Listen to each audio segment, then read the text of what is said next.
Hello students, कैसे हैं आप सब। उम्मीद है कि अच्छी होंगे। तो आज हम कर रहे हैं क्लास 9th की एक्सरसाइज लीनियर पोलिनोमियल्स की एक्सरसाइज 2.3 का फर्स्ट सम। तो क्वेश्चन है हमारे पास, a student has 500 rupees in her saving bank account.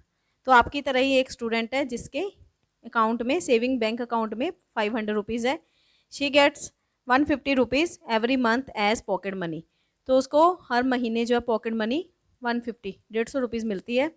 How much money will she have at the end of every month from the second month onwards. तो हर महीने का हमें निकालना है कि 150 रुपया जो है वो पॉकेट मनी के हिसाब से उसमें जमा करवा देता है। Find a linear expression to represent the amount she will have in the nth month. N मतलब कोई भी मंथ हो सकता है। आप मतलब एक लीनियर पोल तैयार करनी है क्वेश्चन हमें, जिसमें हम एन मतलब 10वां महीना भी डाल सकते हैं, 12 भी निकाल सकते हैं। उसे क्वेश्चन में आप भरें तो हमारा आंसर जो है निकल आएगा। तो एक स्टेटमेंट सी तैयार करनी है हमें। तो आइए करते हैं स्टार्ट आंसर। तो सबसे पहले हम लिखेंगे initial amount in the bank.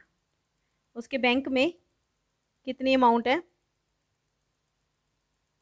500 rupees. ठीक है। तो पॉकेट मनी उसको कितनी मिलती है? मंथली पॉकेट मनी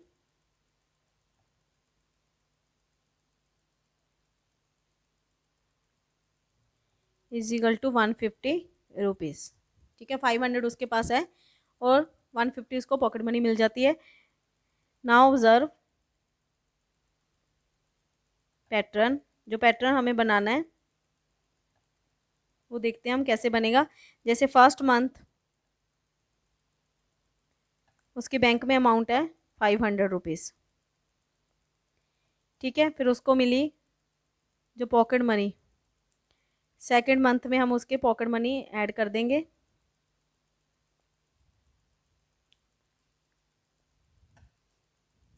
$500 प्लस 150, तो ये आ जाएगा 650 RS। ठीक है, तो पॉकेट मनी जमा कराने के बाद उसके पास हो गए 650 रुपीज़। तो ऐसे ही थर्ड मंथ में या 500 में उसने 150 रुपीज़ जमा करवाया और सेकंड में कितनी कराएगा? 2 गुना 150। ठीक है, तो उसके पास कितना हो जाएगा टोटल? 800 रुपीज़। ऐसे ही फोर्थ मंथ में करवाएगा।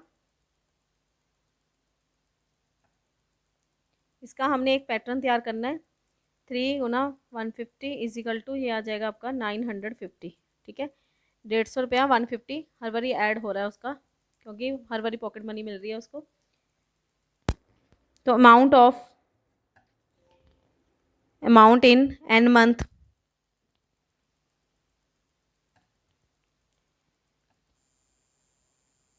तो ऐसे ही करते करते उसके एंथ, तो फ़ोन बड़े आते हैं बीच में ना। जो एंथ मंथ की हमने निकालनी है वो कितनी हो जाएगी पैटर्न के अकॉर्डिंग? देखें, 500 प्लस, यहाँ फोर्थ मंथ था और यहाँ 3 आ रहा है, तो ये माइनस आ रहा है एक एन से। जितनी एन टर्म है उससे माइनस आ रही है, तो n-1 इंटू 150 जो रुपीज़ है आपका।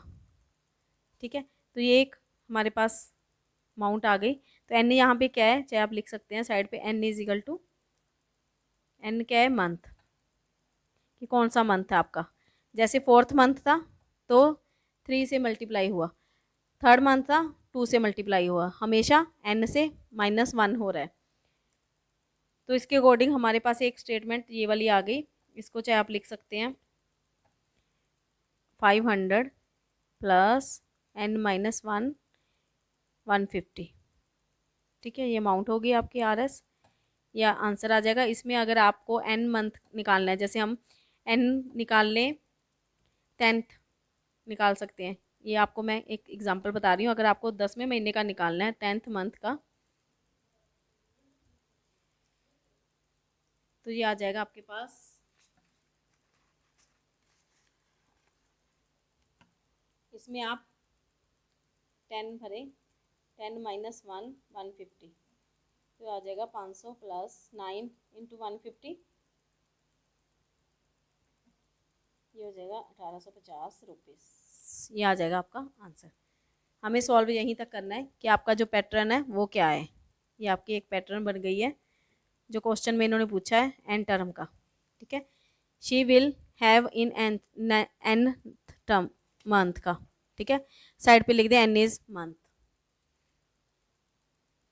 तो ये हो गया हमारा क्वेश्चन कंप्लीट, ठीक है। मिलते हैं नेक्स्ट वीडियो में, तब तक के लिए बाय बाय।